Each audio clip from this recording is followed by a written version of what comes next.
Hi, and welcome to another episode of Behind the Briefcase. So, hopefully, you've been following this show now. We must have been doing it for, I bet it's not far off a year now, maybe less than that. But we've had some fantastic guests. So, if this is the first time that you are joining today, please look back because we've had guests from the tech world, influencer world, CEO world, coaching world, all of them with amazing stories. In fact, sales and marketing one's a really good one to home in on. So there's lots of different people that have come on the show that you can catch up on. If you're someone that's followed avidly, then thank you very much. But we're here again. Now, they always tell me in the marketing team that I must make sure that I tell you other areas in which you can find us, which baffles my mind because you're here, so you found us somehow. But if you're someone else that's sort of thinking, is there other platforms these guys are on? Yes. So I think it's Spotify, YouTube, Instagram, LinkedIn, all the usual places that you can find podcasts. Just type in Behind the Briefcase and you'll get it. But one of the things that we like people to do is to jump on and follow us, particularly on the LinkedIn page, because if you do that, then you'll get all the bits that go in between the shows and you'll get alerted when there's new shows coming up. So it's important, therefore, that if you give it a follow or a subscribe on YouTube or wherever, you'll get that notification and that helps us as well. So, in terms of our guests, we've had some, as I said, spectacular guests.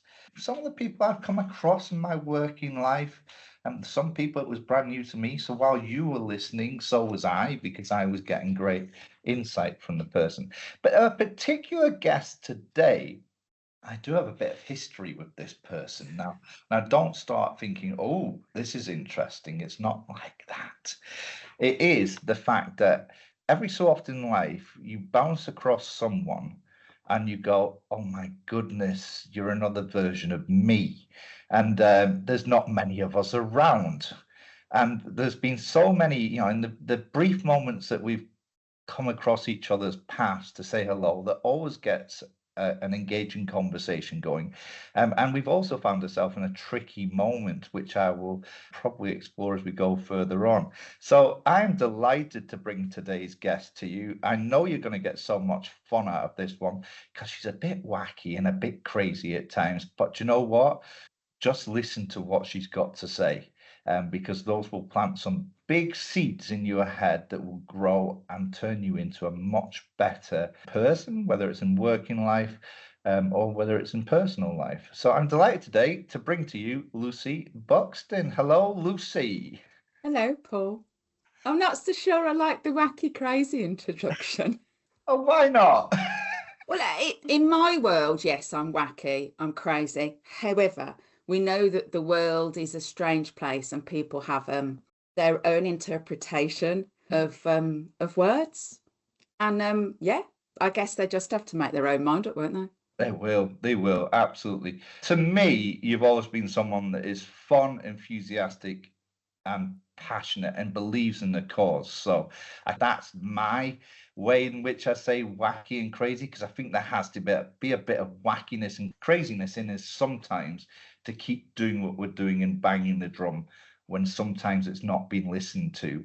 And I think that's what drives me in. So I place myself right in that category too. And certainly what you find is 10 years further on, when you're still speaking the same thing, someone turns around and goes, I've got an idea. And it's the idea you've been talking about for 10 years. And you're like, where have you been? But it's always a good thing. Okay, so Lucy, people are going to be very interested about who you are now that you've had that introduction. So why don't you talk away? Well, I suppose you could get people to do what you said you'd done before you joined the call, where you'd actually type me into that thing called AI to see what it would produce. I'm going to do that when we get off here because but how can I do that without it? Because it knows me, you see, so it's not going to give me an independent answer, is it? Oh, it will. So if you've got Chat GPT downloaded as the app, just type in who is Lucy Buxton. Now, there's going to Ah, be several okay. Lucy Buxtons that come up, so you've got to tailor it a bit more. This is good for people at home as well, because it's really interesting. Okay, cool. So if you type in Lucy Buxton, then put next to it something like coaching or health and social care, whatever you are mainly known for in the field that you're known for, and then it will bring up all the information on you, but it'll be summarized in a way that reads beautifully. And it'll give you a big ego boost, that's for certain, because it's surfing the entire internet immediately and finding everything there is to know about you in a positive way. And then you can say things to it like, what questions would you ask Lucy Buxton? You think then you can really get to self-reflect. You can actually play it two-way yourself, pretend you're on your own podcast. Oh, interesting. Oh, well, I'll do that in a bit, I think. But anyway, yeah, you want to know about me. So you mentioned, but before we were talking about how your career started, and I think that's one of the first similarities we've got because we both started as care assistants. Now, the reason for my going to be a care assistant was probably different to yours. Mine was because the job that I had didn't pay hardly any money, and the boss that was there was just not nice. And her husband chain smoked the entire time that we were in the shop that we worked in. So going to work as a care assistant actually was more money and it was a better environment. But also, I wanted to either be a nurse or a policewoman. So doing the care assistant thing was a way to decide which career I wanted. And obviously, I went down the nursing route. And I ended up staying in the care assistant world before I went off to train as a nurse. And then when I was training as a nurse, I'd go back and I'd still work in the home. And then it was very bizarre, many years later, ending up going back there through different career reasons, even to the point where I went and did assessments when the homes went through difficult times. So, yeah, very bizarre, like kind of full circle moment. So yes, I have a similar background to you, but no, I have no intentions of buying a care home like you did. I've got one. You can have it. I'm joking.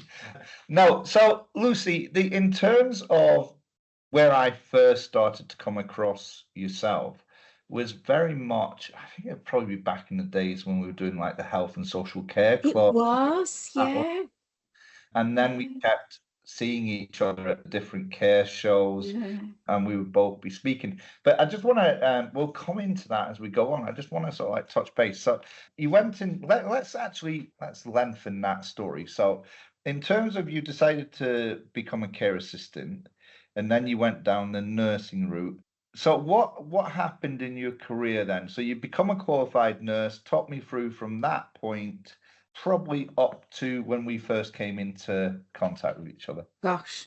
So you mean my entire employed Oh, life? absolutely, yes. Okay, so I was a care assistant, qualified as a nurse, and then my first role was in orthopaedics as a nurse, and that was a real baptism by fire. It was a hospital that needed a lot of change. It was a surgical hospital, and they didn't even have an anaesthetist in the hospital 24 hours a day. Wow. And the cultures were really poor. I think it was my first real exposure to really poor cultures. So, for example, when I left as a nurse, I was placed in a cold shower and I was covered with the leftover breakfast items.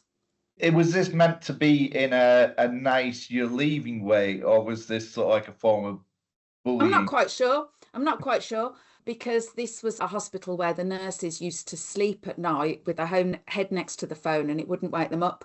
And I think it was my first exposure to seeing things that were really unprofessional. And I actually went to the matron after I'd put my notice in. She said, I want to know where you're going. And I told her. I think it was my first time of really kind of advocating for people and my strong sense of justice that I have. I kind of put it out there and said, no, you don't get to do this to people. And there then were the huge changes in the hospital that takes it to, the kind of incredible place that it is now. And it's kind of world renowned for kind of what it does. So, yeah, so I went and then I went to work in A&E, and that itself it was difficult. I'd only been qualified 6 months. I had little support, little guidance, and I didn't fit. I just didn't fit. It was too fast. It was too much adrenaline. You're either an A&E nurse or you're not. And there were some experiences which were difficult. And there was one that was life-changing for me, and one that I will never, ever forget. And I've talked about it before. It was very traumatic. There was an accident, and there was a young lad that came in, and he died. He'd unfortunately passed even before he got to us, but we did everything we could to save this young lad. And yeah, it was really sad, because after we'd done everything we could, everybody walked away and left me with this auxiliary, and I'd only been qualified probably 11 months, and I was left doing kind of what I could for, making him tidy and whatever. And I went through his pockets and I found a couple of things. One was a letter from a football club where he'd been offered an apprenticeship, and it was in a football club that was the team that I'd grown up with, because it was the team that my dad and my brother supported. And also, what was also the other thing that really touched me is that I'd found that he'd been an air cadet, and I'd grown up being an air cadet. And at the time, I actually, it was only 12, 18 months later, I ended up going back to the air cadets as an instructor. So it was too close, even though I had no clue who he was. There were things that made this person real to me. He wasn't just a young lad that had been in an accident. And in that moment, I realised that I needed to know the people I cared for. And that's why I left, and I went to work as a nurse in a care home. It was brand new. It was a Southern Cross home, and we all know what happened with Southern Cross. It's a brand new home. And I went there as a nurse, and then my career started to take off. I got a deputy manager's position, and then overnight I was promoted to being a manager. And that itself was a bit of a scary moment. I didn't feel I got the knowledge and the experience, and I'd found out I was pregnant. I was married by this point, and I didn't want the responsibility. So I ended up leaving, went to do agency nursing, and then I got another manager's job, what we would call now an interim contract. Yeah. I ended up taking on this interim contract of a little home. And that was back in the days when you had the nursing inspectorate and none of this CQC stuff. And your inspector would come out and yeah, I can remember her name to this day. And I had a problem with one of the nurses. She worked as a nurse, but she also ran the local social club on the local kind of boating yard. So she would do her day, she would go home and then work behind the bar. But let's just say the remnants of working in the bar was still present when she came in for a shift the next morning. So I can remember distinctly none of this notification, none of this safeguarding. I got on the phone to Hillary and I'm like, Hillary, what do I do? And she popped in and we had a chat, and that's how it was dealt with. Bizarre. No.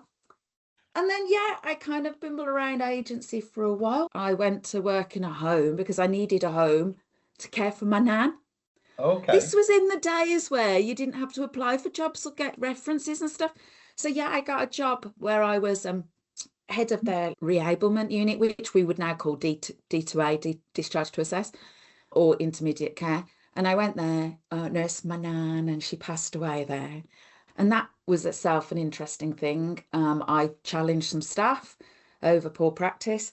And the next thing you know, I was holding before the owner and she was like, right, that's it, you've been suspended. And I was like, okay, that's fine. I wandered up the road to the competing nursing home, who she'd done exactly the same thing to the manager there, and said, this is what's happened. She said, well, I've got nights, do you want them? And I said, yeah. So I took a piece of their headed notepaper, wrote my resignation letter, wandered down the road, handed it in and started nights a couple of nights later. You couldn't write it, could you? When you think what you have to go through today. So yeah, so I ended up working in this company where I did nights and then days, and I worked around several of their homes, and then that came to an end because I was pregnant with my daughter. I was very poorly when I had my daughter. I was going into work and I was on elbow crutches. I had severe symphysis pubis diastasis, where your pelvis relaxes a bit too much. And I ended up having to spend half my pregnancy on bed rest. And then I ended up not going back there.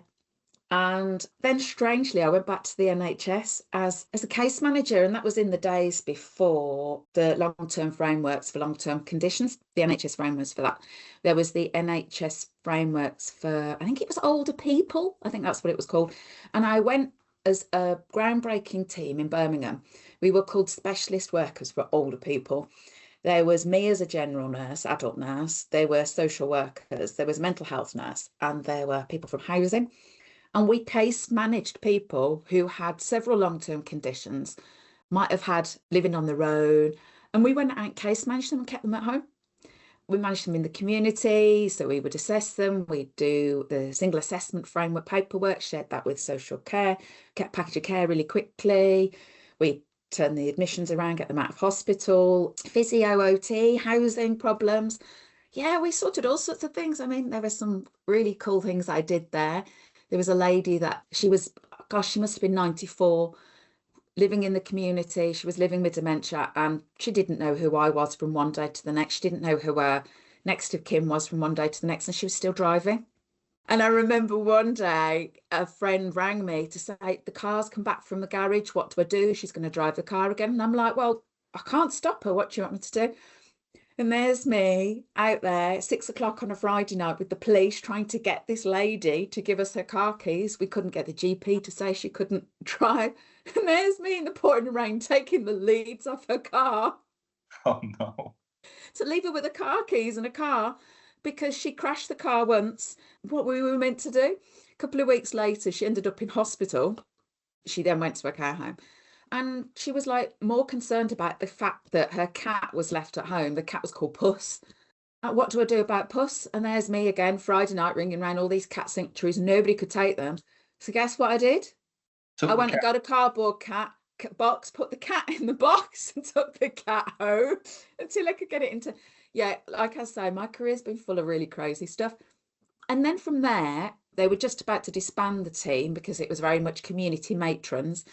And I got taken to set up probably one of the earlier parts of kind of thinking around discharge to assess. I set up a project in an inner city hospital where I would go through A&E. I'd go through their medical admissions award, and I'd find people who I thought we could put in the community, and I'd put in whatever support and pull them out of hospital. Yeah. And then what happened from there? I ended up being moved. This happened so many times.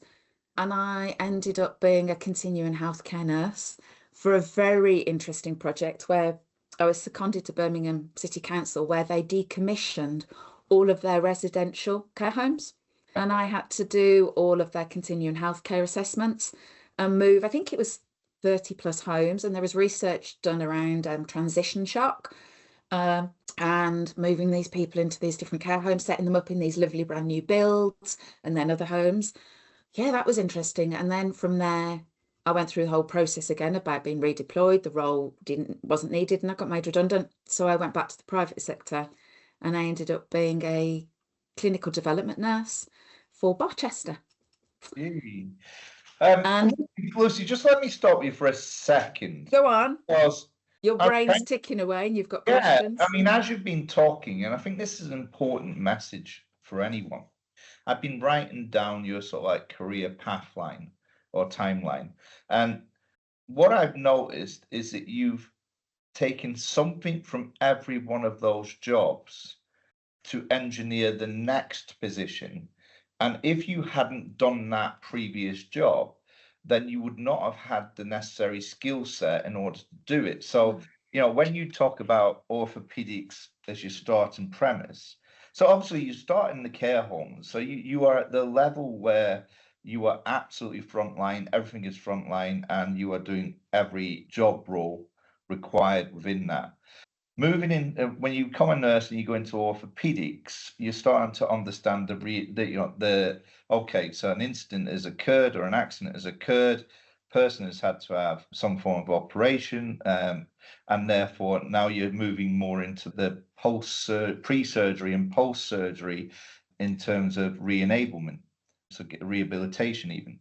You've moved into A&E, where you are starting to see the franticness of the operation, and also subconsciously the different people and the makeup of the different people that are coming in, that brings about the life stories. And you're so intrigued that you want to learn more, that you actually go into the private sector at that point with all this experience.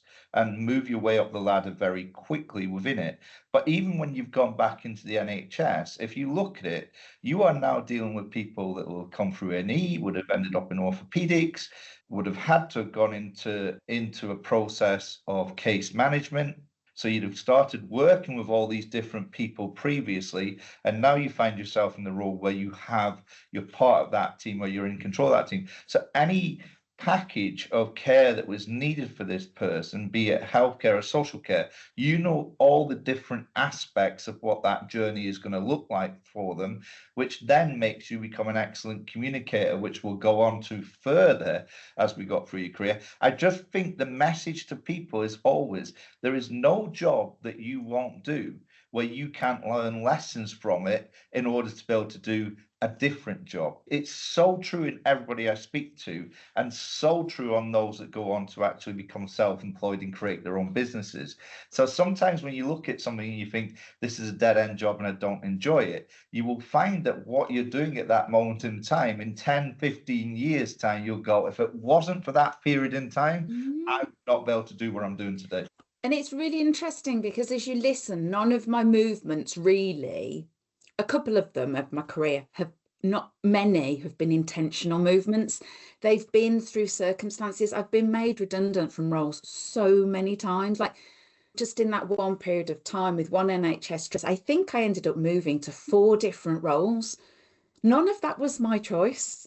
That was all circumstances that were put on me, but it was about making the best of what I could with those resources that I got at the time, whether that be knowledge, whether that be skills, adaptability, my experience, whether that be by people I knew. Yeah, I mean, I can't say that I've ever said this is where I want to get to, and I still don't have that aspiration. I have no clue where I'm going most days. I have no clue. But I get up and I'm like, when I saw you last year, and I'm like, why haven't you asked me to come on your podcast? All these years, you know what I'm like? I didn't know that was going to fall out of my mouth. I didn't turn up there and go, I need to hunt Paul Blaine down. I need to make sure he gets me on that. No, the opportunity arose for me to say, why haven't we chatted about this? I have no clue what will come. I mean, a few weeks ago, somebody said to me, oh, I've got this orgy. Do you fancy doing it? And I'm like, yeah, why not? So I did it last week, and that was a whole other experience. I think it's about being flexible. Yeah, absolutely. And going with the flow. And yes, it's great. You might have this vision of where you want to get to, but you might have to go left, right, right. I mean, if you get in a taxi in London and you want to go from East Central to Paddington, no London taxi driver is going to take you the straight route. They're going to take you all the little back roads, all the little one ways. They're going to avoid the 20 mile an hour. They're going to know where the challenges are. And often your career can be like that. I guess that's how mine's been. I use that a similar analogy to people when I say that the river always finds its way to the sea, but the direction of which it goes is never a straight path. So there's going to be twists and turns, there's going to be highs and lows. But if you go with that flow, you will get to your destination. So when people turn around to me and say, well, what's the quickest route? That doesn't mean it's the best route, because you're missing the beautiful moments in life when you do that, the achievements. Where's the best place to see the river? When it's found itself at a high point and you watch it fall now through a waterfall, splashing around and then going down back through the layers. Those are the moments in life that you look at and go, the achievement to get there, the achievement when you've fallen over and you get yourself back up. Quick success it voids all of that you're just left with a start and a where you're at process. And that to me is what resilience is made up of, is actually those journeys, those failures, those key moments, those celebrations, those doom and gloom. Everything is built from that. And if you take it away, then you are going to get hit with everything very quickly in life and not be able to deal with it. So I love your analogy. The one I use is the flow of the water. Just go with the flow sometimes. Yeah, definitely. So do you want me to tell you more about what happened No, in my I'll tell you career what then? I'm going to do. I'm going to jump it a little bit. So I'm going to Okay. jump now to the Lucy that I know. Um, Okay. and it's been brilliant to hear that timeline because it's exactly what I kind of imagined with yourself. But you've made a decision at some point in your life that you are going to go it alone. Okay. So I want to just home in on where did that decision come from? Why did it come up? And we'll start there and then we'll work on from that. Okay, so it wasn't intentional at Okay. all. I had no plan. So we got to go back to a bit of employment. From where we left off, there was more redundancy, more challenge, but again, my career grew. Every redundancy, I got then a promotion in effect. And then my last redundancy took me to a role which I had such opportunity. I had an opportunity to grow my own team. I had an opportunity to put everything that I'd learned into place. And then I was put in a position where I ended up having to take on a great responsibility. I became an NI. I took on a ops director role for a while. I hadn't planned it. I was put in a position where the person doing the role had to leave and I had to step in. I ended up having a bigger team. We had more homes. And then things started to get a little bit bumpy. They were bumpy at work. Things were difficult, but then things started to get bumpy in my personal world as well. Mom had been living with dementia for quite a while and it'd been getting worse. Mom's health had always been bad. She'd struggled terribly with her mental health. And actually, now, on reflection, years later, considering where I've been and other things which we'll talk about, I realise now a lot of her problems were predominantly hormone related. But that back then, there wasn't the knowledge, wasn't the experience. And mom ended up having ECT for her depression, which then obviously causes memory problems. And so she lived with dementia. Dad cared for her and I cared for her too, but she had lots of other physical health problems. So her health rapidly declined. She ended up rushed into hospital with sepsis, and we were told she wouldn't make it, but mom did her usual. She rallied, she got well. But at the same point, there were things that were going on with my employment, which I'm not going to go into, but I will be forever grateful. I'll Okay. put it out there. At the time, it was the most awful situation for me to be in, but I will be forever grateful for what I went through, which is strange. And that's the learning. And that's that thing called hindsight, which some people think is a load of rubbish, but it gives you a good way to look back, doesn't it? And go, okay, if that hadn't have happened. And at the same time, then mum was poorly. Then I discovered my daughter was seriously ill. I didn't know she'd been struggling. And I found out because she tried to end her life. So I went off sick. Mum got worse and my daughter got worse. I had no help whatsoever with my daughter. So here I am caring for mum, caring for my daughter. My daughter just sat on a waiting list and no help whatsoever. And I found myself in a situation that I didn't know how to navigate. And she was only 13. And then things got worse. We knew then mom wasn't going to be around much longer. She deteriorated. She was now in bed all the time. And me and dad were really caring for mom. We looked up for a package of care, but we just knew nobody could do what me and dad could do. You know, that little simple thing of being able to put the perfume on her that was the perfume, the only ever perfume she'd ever worn. And she didn't wear it often, but she wore it on special occasions. That, you know, the honest conversations when she said, am I dying? Yes, you are, mum. The being able to be there and recognize the signs and the symptoms of when she couldn't take her drugs orally, what we needed to do with the syringe driver drugs, that she was in pain, but her pain was so much her mental pain. And then 2 days before my mom died, my daughter took a second overdose. So I was left as a single parent, my mum dying, syringe driver having to wash her, doing all her care, and then my daughter in hospital. Which one did I choose? So I knew that my daughter was safe, she was secure, she was where she was at, and I went to my mum. We were able to get my daughter out of hospital quickly after she'd had the appropriate treatment. And then the next day, mum died with us all around her. And then 3 weeks later, by this point, I'd refused to take my daughter out of hospital. I said, I'm not taking her out until I get some help. That's the only way we got help. And within 3 weeks, she was in hospital. She'd come up with another plan to end her own life. So there was me I'd got my mum passed away, trying to support my elderly father. I was off sick from work. I couldn't go there. There was a situation at work. Oh, well, what do I do? So I focused on my daughter. She went into hospital, and that was a whole other experience. And then I ended up leaving the role.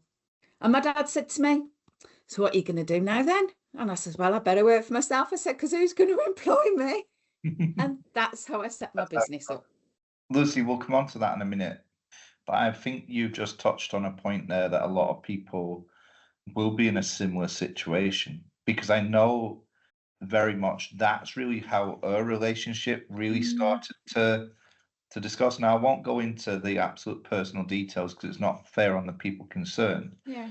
But similar to you, I had the situation with my own daughter, roughly around about the same age, and my dad at the same point. So I ended up having to do CPR on my dad, didn't bring him back to life.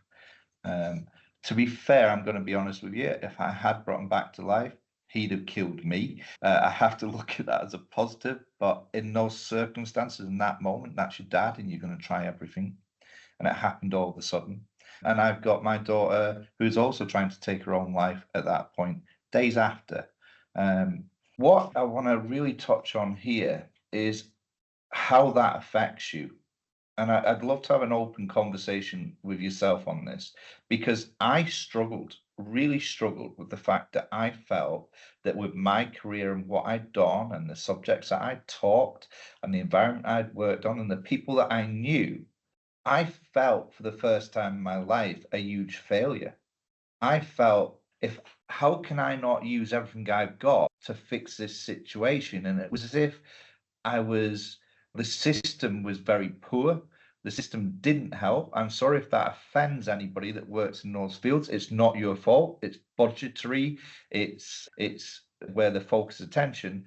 But I was going through some ridiculous things where my daughter had no schooling that was going on, where she was attempting on her own life. She was going to hospital. They were trying to release her the next day because she was telling them that she was fine. That even in an emergency CAMS meeting, she was asked the question, on a scale of 1 to 10, what's the likelihood that you're going to do this again?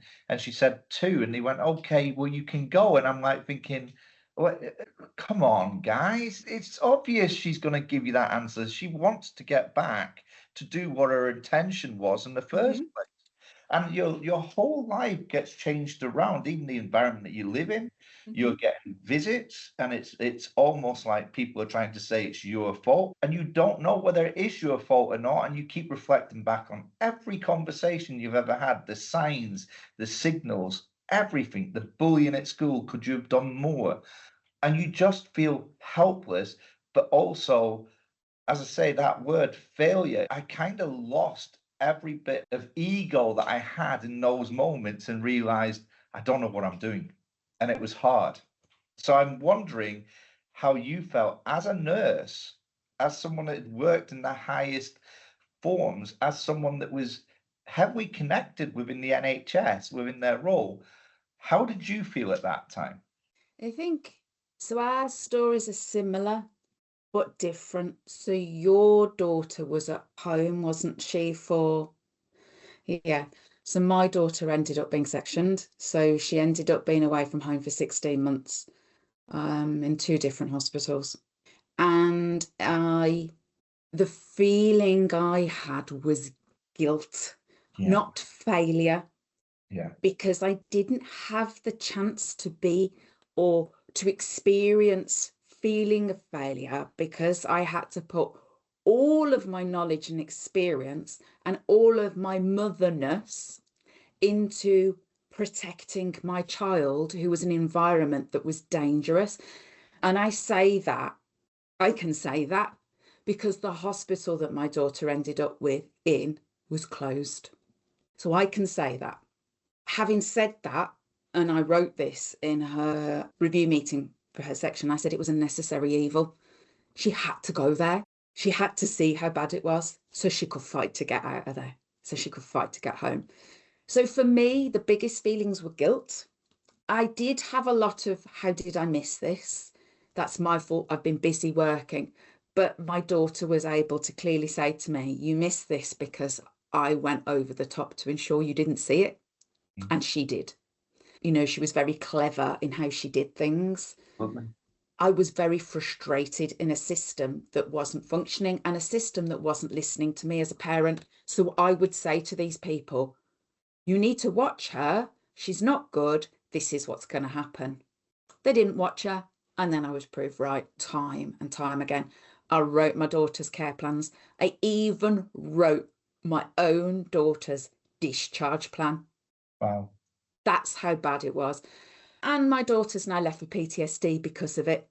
And that time in our lives will haunt us both, to the point where the daughter, this is going to sound very dramatic, and me and my daughter, we talk about it openly, and she's okay about me talking about her journey, because if I talk about it, other people might go, but she went there with one name. She has since changed her name. And for me, when people say the name that I gave her on her birth certificate, that child is no longer alive, because the child, the woman that she is now, she turned 22 yesterday, the woman that she is now is because of what she's been through. The person that went there is completely different. She just doesn't exist. Her whole experience, that whole awful traumatic time, changed every ounce of who she was before she went into hospital. And yeah, it's really strange. Everybody, my father's the only person that calls her by her first name. If I go back myself, and I was growing up, I came from my father's discipline route was always sort of like, you've got to be the best, you've got to be the best, you've got to be the best. So it was almost to a point of regimental.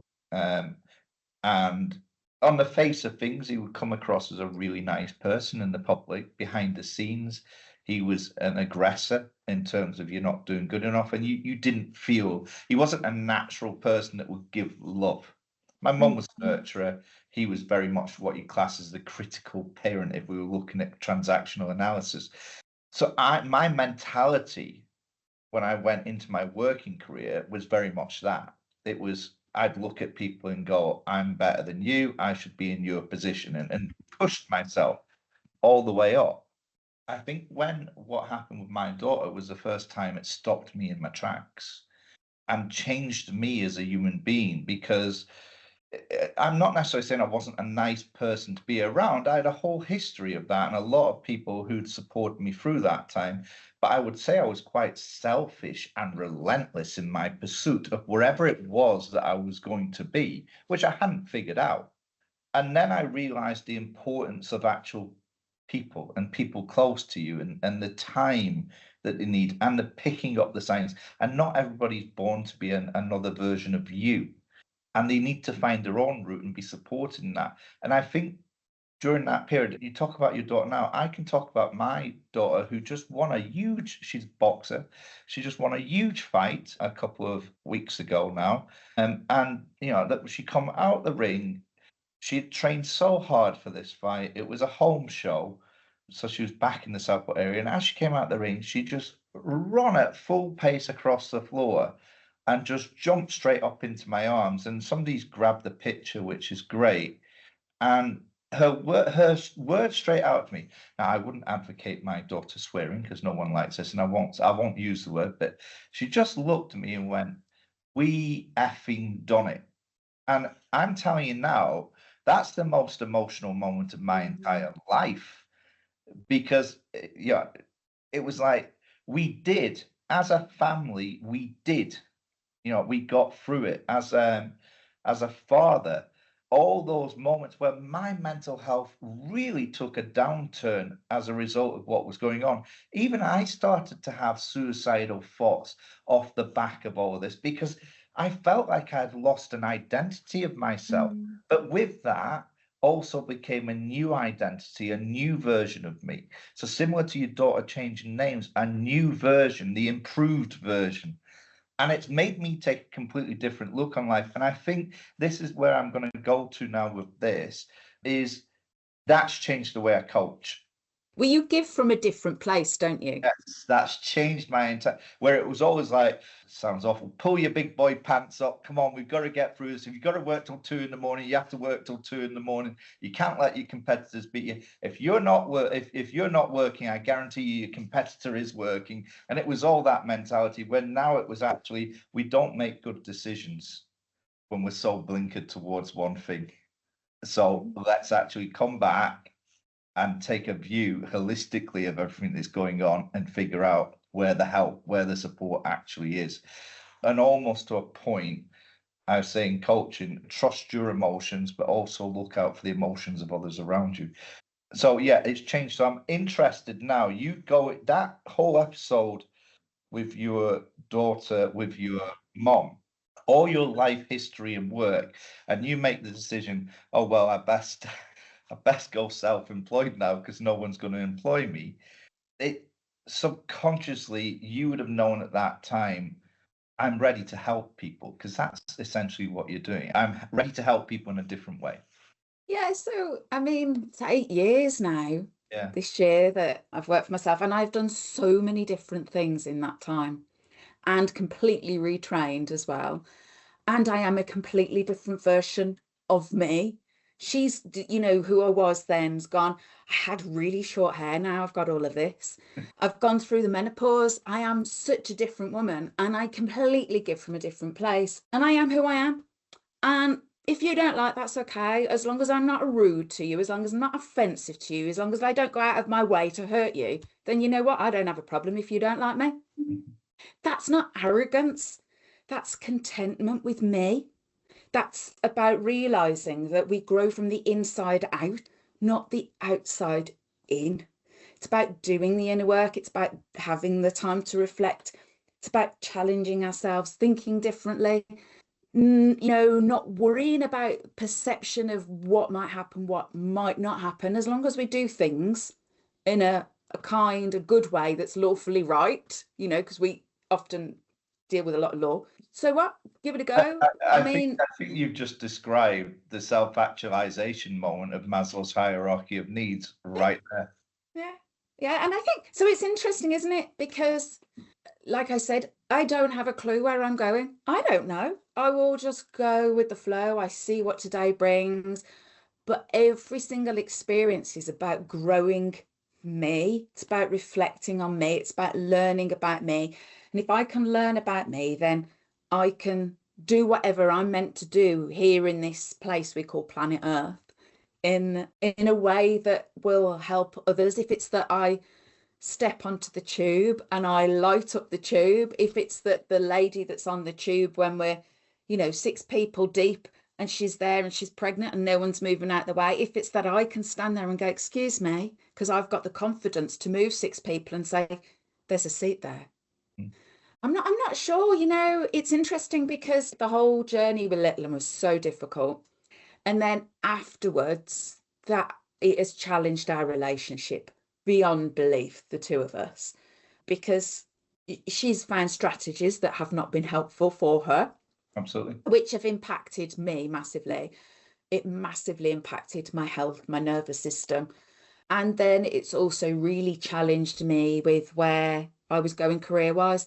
So I think probably on reflection, I got really bad carer burnout. So 2 years ago, I gave up my nursing registration because I couldn't be the person to hold the keys again. I couldn't do it. I don't want it. I couldn't do it. And I stepped away. I'd done all sorts of things in the time of my business, quality assurance for trusts. I'd done IPC work, written software, all sorts, lead reviews, all sorts of stuff.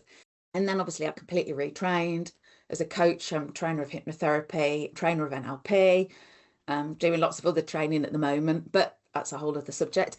But I had to step away. I was exhausted from caring for my mom. I was exhausted from caring with my daughter, for my daughter. But the thing that tipped me was we sponsored somebody, and we sponsored somebody to come and live with us who'd come from Ukraine.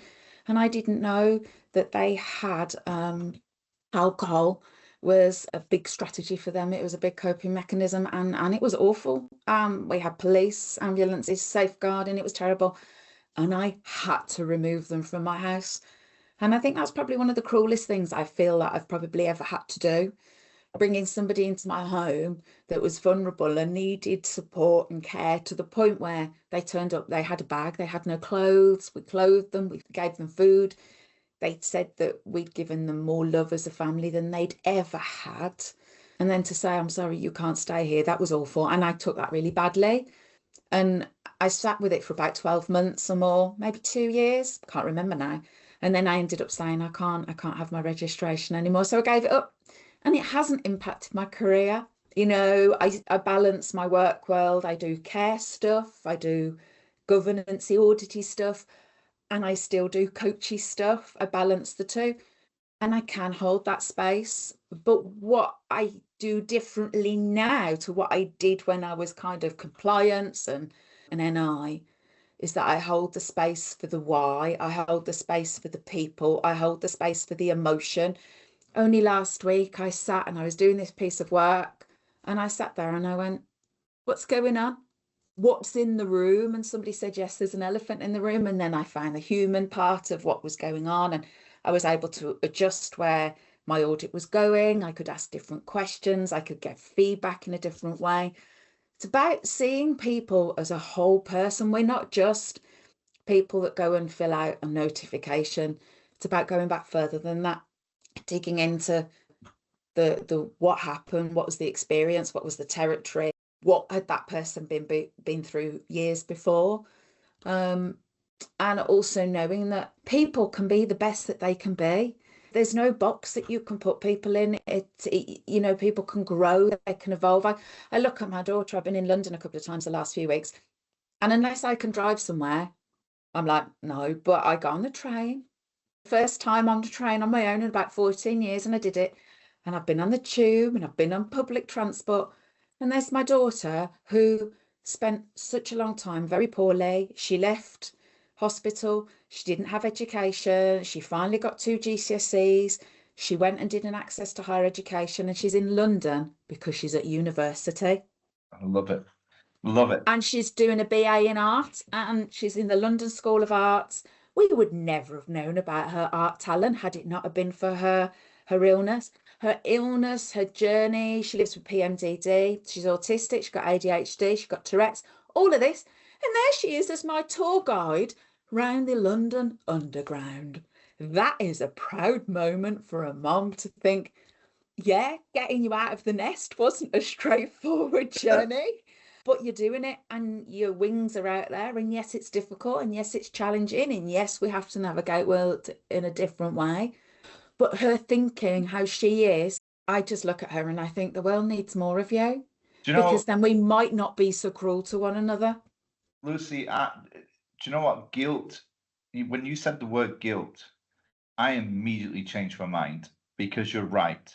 It was most of it was guilt. And that's the same for any business owner or a self-employed person who's supporting the family. It's guilt that is the thing that potentially it has the highest risk of killing you, because you'll feel guilty that you've not got business coming in. You'll feel guilty that you're putting people's jobs in the line. You'll feel guilty about what's going on at your family, guilty that you could have done more. There's so many things that guilt floods into. But here's the thing to recognize, and it's something I love the fact that you wouldn't have found out about her artistic needs if it hadn't been for the illness that she went through. It's the same with Gracie. The thing is with Gracie is she wouldn't have found boxing, and that's her love, that's her Mm. passion. It wouldn't have happened. Now, people will say she would have found her own route there, yeah, but not at the age she needed to find it at, and at the time Yeah. it needed to be found. So where some people will talk about finding faith, there is other moments that happen in your life and they're engineered for some reason to Mhm. just present themselves. But also what I've done now, and what you have done as well when you talk about these proud moments, is the guilt never needed to be there. Because here's the thing that I look at with Gracie, and you should look at with your daughter as well. They're alive and they're living. And her job at that moment in time was to keep them alive. That's it. Yeah. I will look at it because they didn't want to be here. Yeah. I think a lot of my guilt was around the fact that she was alive. Yeah. That sounds weird, but we all see these really dreadful situations where young people and people of all ages, actually end up succeeding. And my daughter didn't, and she made so many attempts. I mean, I can't even remember the amount of times. So I felt guilty a lot because I'd still got my daughter. Um, Also, what I do know, and this is a bit radical, I think guilt is only a necessary emotion in short bursts when you've actually done something wrong. Outside of that, it's a pointless emotion, and it's something we've been taught, educated from the outside in. You've been a naughty person. You put your hand on the fruit in the fruit bowl. You need to feel bad about it. I'm sorry, it's a pointless emotion that we need to remove from society. It's only good in a place where you've done something wrong and you need to reflect on it, but ultimately you don't need to sit and hold it. Emotions Wait, to me are visitors. Give them tea and cake when they're finished, let them go. yeah. Yeah, because it will lead to all the other negative emotions. Absolutely. Completely. Okay, that brings me back. Do you know what? This is the thing with you, Lucy. If this was scheduled for 3 hours, we wouldn't stop. Oh, well, we know, right? Okay, so this is an important point to get out there, isn't it? Okay, so you referenced a moment. We had a moment a few years ago, didn't we? It Where is. we were due to be on stage with other people, and then we sat there and looking at, and you said to me, you went, looks like it's just us. But just to give a little bit of context behind this, because it's brilliant. It's at the Care Show, so the industry's biggest event. I think it was in Birmingham NEC. Yeah, it was. Yeah. That's how big this event is. And we are on the later stage of the day, and myself and Lucy have been invited to be on a panel as guests. So we're not the moderators, right? We're just on the panel. Now, here's a little thing for you. When you're asked to go on a panel, it's not as nerve-wracking as when you're actually moderating or you're giving a talk. Because when you give a talk or you moderate, if you moderate, you've got to find out who the other guests are and work out a way to get them talking. If you are giving the talk yourself, you've got to do the whole presentation. How am I going to keep people's attentions for 20 to 30 minutes, etc. like that. When you're a panel guest, you sit there and go, they're just going to ask me a question. I'll just give an answer. So you don't tend to do, what's the topic? Okay, I'll get my mindset into that. That's it. You might have a quick chat with them a couple of days before, whoever's moderating, have a throwback at what you might answer to the question that they're going to ask. And it is an easy day. It's an easy day out being a panel guest. So we sit down, and I'll let Lucy take on for a moment because this is brilliant. We sit down and people are starting to filter into the seats, and we're in our chairs as panelists, and we're just having a little talk, and time's gone on. And then we look up at the clock. There's no moderator. There's no PowerPoint presentation. There's nothing. And the organizer, so that basically the member of staff from the Care Show has come up to us and said, "Are you ready to start?" And we're like, "On what?" And they went, "On your presentation talk." And we were going, "Where's the moderator?" And they never showed up. So I turned to Lucy and said, "I guess we better do something because you just got faces staring at you now." And then in that very moment, I remember Lucy grabbing the mic. And for those of you that are old enough, will remember Annika. Off she went with the mic and literally brought the audience to life. And I just sat there looking at it going, okay, let's see how this goes. Lucy, I mean, carry it on because that's what you did. I can remember saying something like, those of you who remember Challenge Annika, I haven't got my yellow banana jumpsuit on, but I'd got my black jeans, I'd got my black top, my hoodie with my branding on the back, and I was like, right, that's it. And I was round this audience asking questions, and you were talking, and I was jumping into somebody else, and it ended up being one of the best sessions I'd been to. And it was because we just went with it. We were in the flow. We had no plan. It wasn't scripted. We didn't have a clue. And the pair of us were just like, right, we just need to wing this.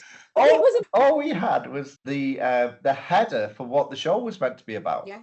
I can't even remember now. I can't even remember what it was, but it was just one of those moments. And I remember the lady behind the scenes holding up a placard to say, "Your time's nearly up, like 1 minute to go," or something like that. And we were into it. It was we were like, no, we want to keep talking. But yeah, you're right. Those moments, and I know I referred to it earlier on, But it was one of those moments where you look at it and you go, we've got it, let's just do it. What's the worst that can What the happen? worst can Yeah. happen? The worst thing that we could have done was stand up and walk off and say, sorry, the show's cancelled. But people are looking at you. They don't know who's meant to be moderating it. They don't know who's meant to be on the panel at that point. So they're just looking at you, and you're sat up at the front. You best do something. But yeah, I can't really even remember who the moderator was, but I think I seen him as I was leaving, and he had said he'd double booked himself, and I was like, "Oh, thank you very much for that. Very kind of you to let us know." But we've done it, and that's life. Sometimes you just got to throw You just yourself got to in, go with it. go with it. Just Absolutely. go with it. And I genuinely think that's when you're in the flow, like, so I think on a like a more metaphysical level, when you're in the flow, then things can easily come to you. You know, the universe abhors a vacuum, doesn't it? It will fill spaces where you create a void. We're seeing far more people who are being made redundant, or people who are ending up walking away from the job, not knowing what will come next, and just trusting and just putting one foot in front of the other and moving forward. And I think often, you know, even in business, sometimes we have to just try, we have to just start somewhere. Because if we sit there constantly stuck, then nothing's going to happen, is it? You know, if you think about your thing about water, water finds its own route. It might think I need to go down the River Thames today, but actually it's going to go, oh, actually, I haven't been this way before, and there's a branch there, so I'm going to turn left and go down this little tributary and see what happens. And I think in life, when you can do that, and there's no resistance, it's not uncomfortable, you just go with it, but it is a huge mindset shift to deal with and to get to. And like you know, our journey has pushed us to the point where we've really had to evolve, look at ourselves, do work on ourselves, challenge ourselves, what's next, see what's happening, where we're coming. Like we laughed earlier, you said about the fact that, oh, this might end up feeling like a therapy session, and I said to you, oh, it's fine. I said mine's booked in Friday. I was serious. So Yeah. I had an experience earlier this year which was really traumatic, and it triggered some really old wounds. And I thought, no, I'm going to do what I did all those years ago when Littleton was first poorly. I went on the internet, I found a local counsellor, Claire. She's amazing. And all those years ago, I remember walking into her front room, and she sat down, and I sat down, and she said, why are you here? And I said, well, my mum's just died. This has just happened at work. I said, and my daughter's in a psychiatric hospital. And she was like, okay. And we worked together for a period of time. I went back some time later, and then I went back this year, not because I was depressed, wasn't. I'd started to have panic attacks, and that's related to my menopause, the lack of estrogen in my body, and my nervous system struggling. I've already, like I've said, I had a very unsettled nervous system after everything I went through with my daughter. And then last year, we did a big build project. My dad came to live with me, and that, bless him, has been less easy for me at times to deal with, in the sense that he'd been very good at coping on his own, but hiding the fact that he really wasn't coping. And then when somebody moves in with you and you see the reality of, you've just given yourself salmonella because you're eating out of date eggs. And the last 18 months, I've been taking you backwards and forwards to the doctors because you're losing weight every day. But that's because you're actually not eating, because you can't remember and it's too difficult to prepare foods. And why have I got 7 months worth of aspirin? It's because you forget to take it every day. And I've just found a hospital letter from several years ago that explains to me why. My nervous system found it very difficult. So I went off to Claire's, worked with her for a while. And actually, when I'd finished, she said, you don't need to be here. And I went, let me think about that. So then I emailed her a few weeks later, and I said, it's really important for me to have a place where I can put my stuff. I don't want to put on my son. I don't want to put on my mates. I don't want to bring it to work. I experience a lot in the jobs that I do. I come across some really sad, difficult situations. I hear things that are painful. I see things that are painful. I need a place to put that stuff because my bucket is empty and there's no way I'm filling it back up again. So yeah, once a month I go off to Claire's and we're sitting with Nata for an hour, and then that's it. I mean, what's the easiest way that I can put this? Pre what I went through, or what my family went through and everything like that, because it puts pressure on every aspect of your life. As that was happening, I started to go downhill. that brought a relationship downhill slide because it was just arguments, not necessarily your physical form of arguments, disagreements about courses of actions, two values basically starting to conflict with each other, and that brings the pressure. There was also within that the businesses start to slide because if they see the leader actually, it's okay saying, Yeah. well, there's other people there. If they see the leader slide, then it automatically it brings about a mentality of everybody starts to slide. It's very difficult to find people that will step up in that hour of need. They do exist, but ultimately, most people, if you are a leader, whether you're the leader in the family unit, whether you're the leader in the business unit, whether you're leader in the social circuit, that everybody always comes to you, wants your opinion, and now all of a sudden you are the exact opposite of what everybody has always seen you as. They don't know how to deal with that because that's a completely different version and it sends panic like a shockwave across everybody. And you just see every area of your life. It's like somebody you're held up with these four pillars and you've got people that are trying to knock down every pillar to collapse that roof. And you're the roof that's about to collapse down. And that's exactly what happened to me. The pillars got knocked out and bang, down it came, crumbling. And it was only when I started to look at therapy and go into it, that I started to rebuild those pillars back. But this time we're building them back stronger because I don't need to do this alone. So what you just said about therapy there, it's key that people, not just if you're in high end, any walk of life, you have a non-judgmental person who will not conflict your life to actually go and speak to and allow you to actually, do you know what I'm gonna say something now, probably for the first time in your life, tell the truth. Now you may wonder what the heck that means. We don't like, but I mean really tell the truth because you will hide your true feelings from everybody around you for the fear of offending everybody around you or causing them to go into panic or meltdown. So you will sugarcoat it around in the same way that if someone comes to you and says, "How are you?" You'll say, I'm getting on. I woke up this morning. That's always a positive. You'll hear those words being used because you don't want to reveal the full extent. When I really started to mentally go into a negative spiral, it was it had to happen before people realized. The action had to occur. No one, and yet I look back, there were so many signs, so many red flags people could see, but they didn't want to see it. So it was only when an action occurred that they went, and then all of a sudden it was like somebody pulled back the curtain and it was all there for them to see. And they were able to reflect back.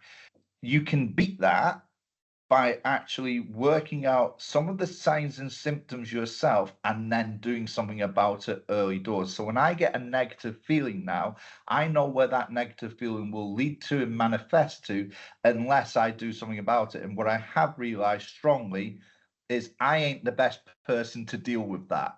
It needs to be someone else that I'm speaking to and someone that I'm not frightened of upsetting, someone that's not about to run around and tell everybody, and someone that's not going to become impacted as a result of what I'm going to say. And that is so key when it comes to it. Now, what I wanted to ask you about that, Lucy, is because we are both people that have practiced NLP. And for those people out there, that's neuro linguistic programming. I said that right. But a lot of that, when we look at it, is taking you down the route of therapy. Of actually, I know there's a lot of tools to help you, but ultimately you've got to try and get to the cause of the matter in that.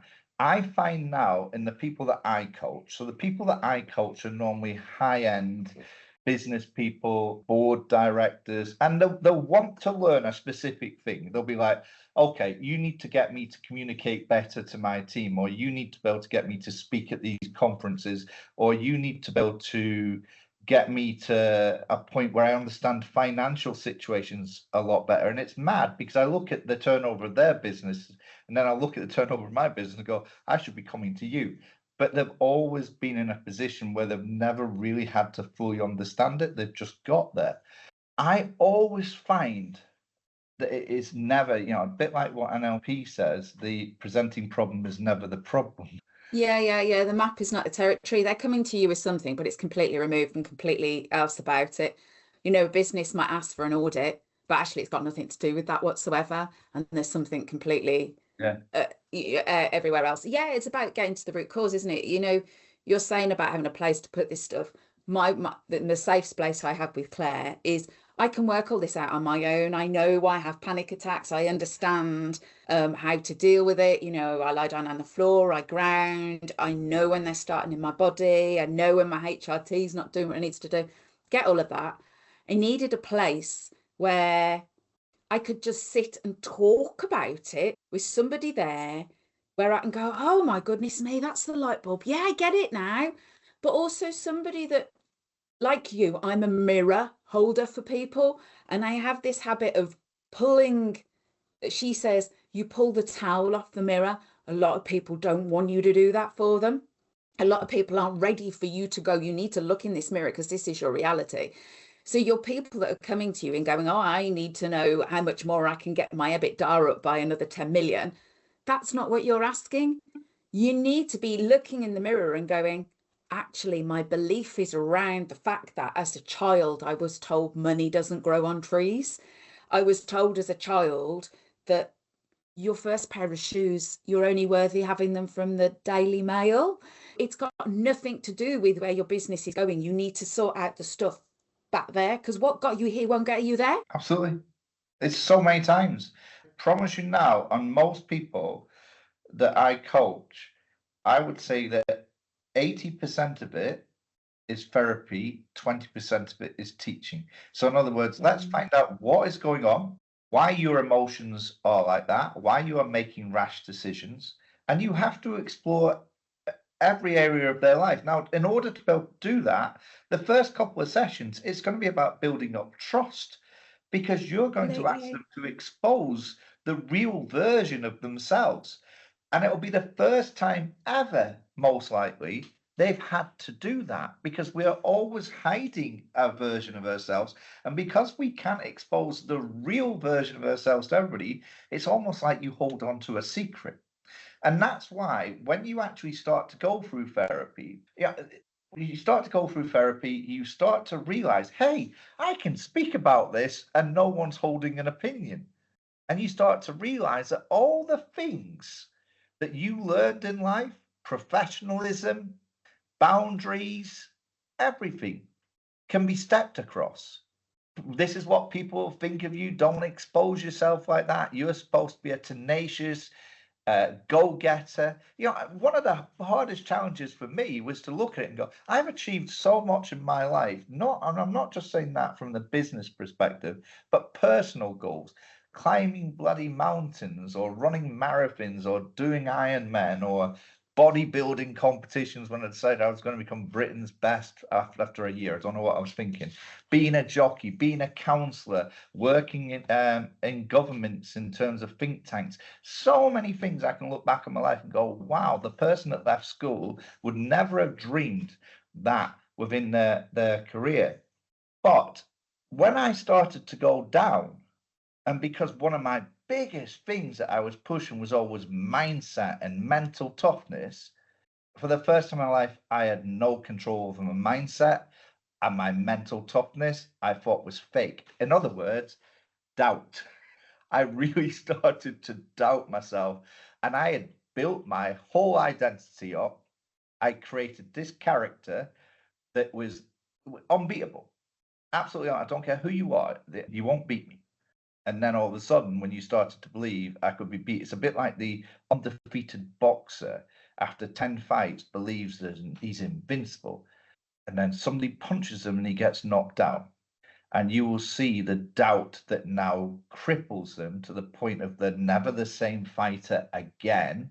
But you will get certain people in life. Muhammad Ali would be an example of this. I'd even put it down to the likes of Anthony Joshua in recent times, Tyson Fury. They get back up and they remember who they were in the first place and they find a way forward. And that's what I had to do at that moment in time, not actually start to disbelieve everything I created, but in that new version, get back to my original beliefs of it, push for it, but actually create the version of me now that realized it's okay to have doubt. Yeah, completely. I think there's a lot of what you say. So I said about guilt earlier, kind of a bit of a useless emotion apart from those few specific incidences. Fear's the same. We've been taught fear. A Yeah, baby is not born with fear. We teach it.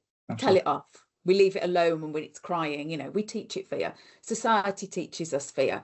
If you haven't got money for the next payday, this is what will happen. It's all around us all the time. And then, so you think about all the other constructs. You think about that identity you had to create. It served you, but what got you there won't get you here, won't Mhm. get you there. So that Exactly. identity that you created, actually, you needed your corners taken off you and you needed it all kind of smoothing out because you needed to be softer to get through what you were going through. I think also, this is the way I think that the world is changing. Far more people are seeing this kind of reality, that the systems that were built historically for like the Industrial Revolution and how education was, it doesn't work anymore. It just doesn't work. The human element is so naturally important. We're becoming more creative. We want to know more about what people are doing. This kind of whole materialistic world. I can't see it being here in 20 years' time, even if it's 20 years, probably 10, maybe even 8. So much of what we've been taught, we now know is not true. And it's just been a method of us following the rules. But actually, we only get to that point of self actualization when we start to reflect internally, challenge what we want. Is this really what I want? I don't want to make a huge fortune. I want to earn enough money to pay my bills, keep myself in my house. My long-term vision and goal is I live in the country now, I've got some land, but I would love to have the facility to be in a similar place where other people can come, they can learn, they can escape, I can have retreats. I don't know if that will happen. I have no, this has got to be done by then. I'll just go with the flow, see what happens. If it feels right intuitively to me, if I sit uncomfortably with it, then I don't do it. If I sit with it and it's a yes and it feels like a yes, then I'm going to do it. And that's when you know you're in the flow and you don't have to worry about the other stuff. Absolutely. And do you know a key bit in all of this is it's that life experience that you are helping others with because we have been through many a traumatic experience in our life and come out the other side of it. And I always say this in my leadership now.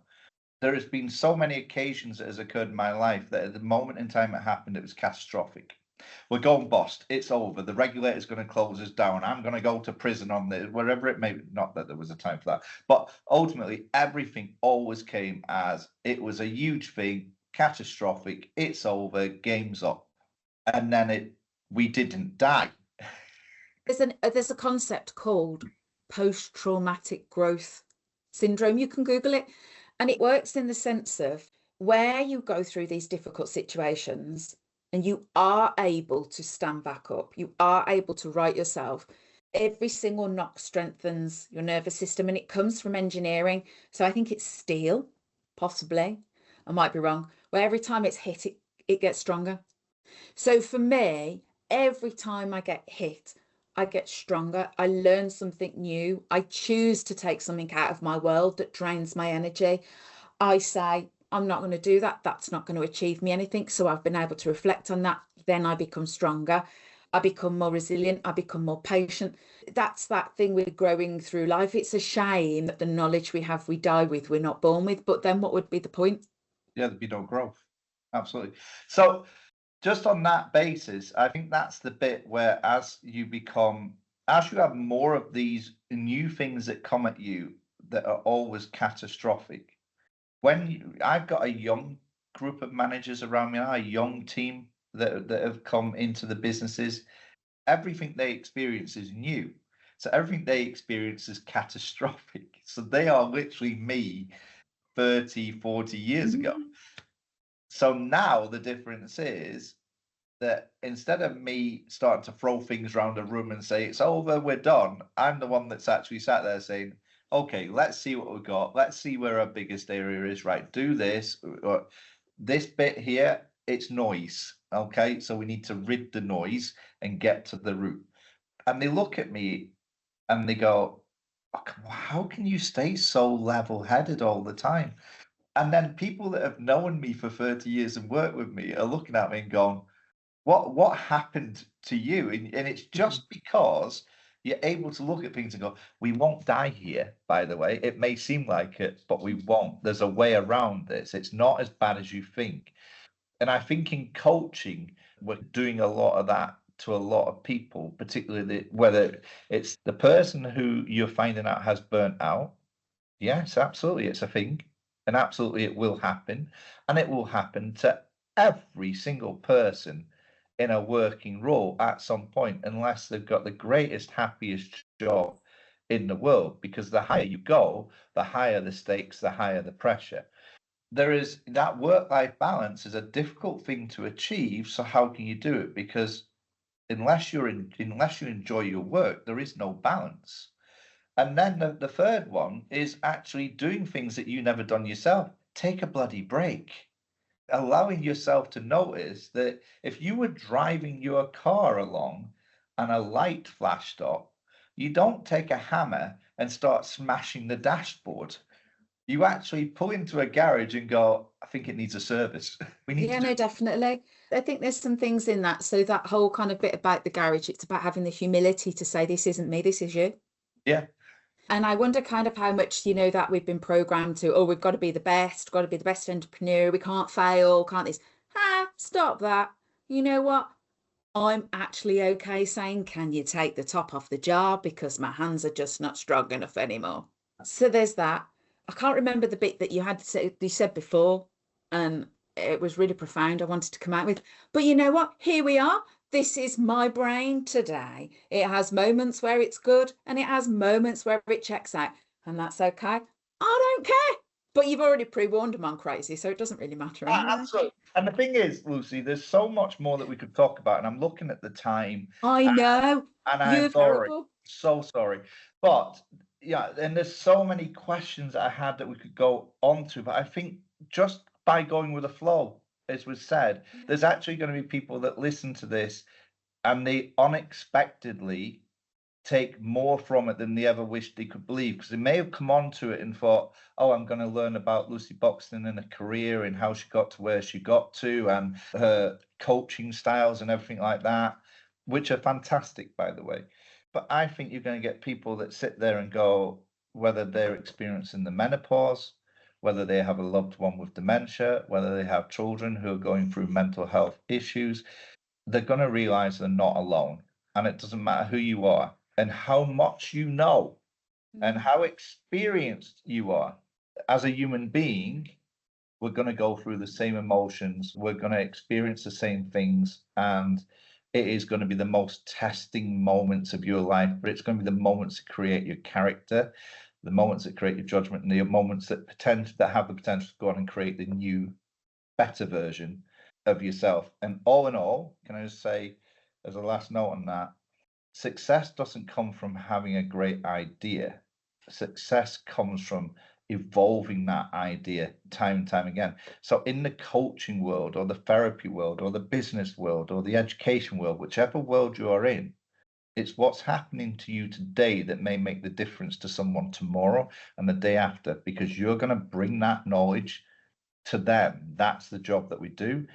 So I know you've heard the phrase every day's a learning day.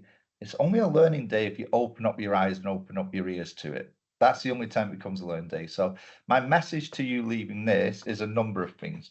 One, open up your ears and open up your eyes. Some of the best ideas have come from people in my organization that I would never have given the credit for to have that idea, but I gave them the time and the opportunity. And lo and behold, bang, they hit me with something that for 30 years I may have sat there and gone, stupid idea, but now all of a sudden I go, genius. And also, don't be afraid. I think the big message from this is talk. Going to a Yeah. coach, every other industry in the flaming world, the biggest industries that you watch, Coach Gracie, my daughter is a brilliant boxer. Someone had to teach her the basics of boxing. Then she became better than the basics. So then she had to find someone who could go take her to the next level. Then, because of her age and coming out of it, she had to, for the first time, focus on her strength and conditioning. So she had to find a coach that knew how to build her frame for strength and conditioning. She needed to look at her food more. So she had to find a nutritionalist that knew about food. At the same token, she's now getting coached by numerous people within her group that she controls. She's at the heart of it. She manages, but she knows she needs every one of them for her to achieve her goal. So what I'm trying to leave you with this message is, if you think you can do it alone, you're wrong. No one ever achieved it on their own. There's people around them that they need, and you go get the people you need. So whether it's therapy or coaching or mentoring or education, find it. It's the only way you're going to grow. And I would recommend that if you ain't going to come to me. How rude. You come to me as second best. I'm joking, right? Honestly, Lucy is well known within her industry, well known outside of the industry as well, but also someone that I think you will get. And this is a key bit. Lucy, I don't know whether you agree. If you're looking for a coach, find someone who you need at that moment in time. There's got to be a high level of trust there. So there are certain people, if they really need to kick up the arse, which some people do. I certainly, from a coaching perspective, sometimes need someone to be brutally honest with me. Find that sort of person. If you are someone that needs to be nurtured, find that sort of person. We're not all coaches are. We have lots of things in the toolkit, but ultimately we are still the human being that we are today. So it's better for us when we find someone that you find that connection with, that you can really help. You want them to grow so bad because it's so strong. But Lucy is the sort of person, you've heard me speak to her today. It's been like a therapy session for me, that I could sit here for hours and hours and hours and expose absolutely every detail of my life. And you need that. She has that way of drawing it out. So Lucy, LinkedIn, is that the best place to find you? LinkedIn, yeah. I don't tend to hang around on much of the social media. I've kind of gone, nah, not interested. You don't need it. You're too good now. That's the thing. Your word of mouth is too strong for you. Some of us still have to put stuff on LinkedIn. Yeah, LinkedIn, or I've got a website. And if not, just get in touch with Paul and he'll go. Push that. But listen, I'm going to wrap it up, which you'll be pleased. Lucy, I guarantee you there's going to be a part 2 at some time in the future of this, because of course. A lot more to explore. But thank you very much for coming on Behind the Briefcase. And to you, the listener, I don't know how much they've edited this down, but just to let you know, the true version is 1 hour and 45 minutes long. If you've got 1 hour long, it's going to be interesting to see what they cut out of this one. So good luck to the editing team, and I'll look forward to listening back to it. If you've watched this episode, please leave a comment below.